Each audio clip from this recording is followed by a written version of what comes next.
ফলতার নির্বাচন থেকে তৃণমূল কংগ্রেস প্রার্থী জাহাঙ্গীর খান নিজেকে প্রত্যাহার করে নিলেন।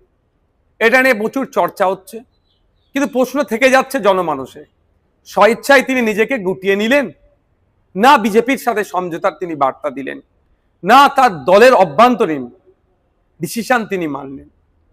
এই বিষয়ে উত্তর সময় কিন্তু কথা বলবে, উত্তর দেবে। কিন্তু আমার একটা জিনিস থেকে যাচ্ছে, আমার মনে হয় দুটো জিনিস খুব হতে পারে।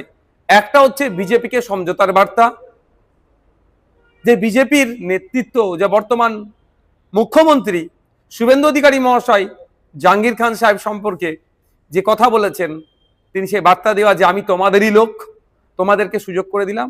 অথবা এটা হতে পারে এন্টায়ার তৃণমূল বিজেপিকে নতুন করে সুযোগ করে দিচ্ছে। অথবা এটাও হতে পারে যে তৃণমূল কংগ্রেস দেখছে যে এই নির্বাচনে ফলতা থেকে 1, 2, 3 কোনো মতেই আসতে পারবে না, 4 বা 5-এ থাকবে।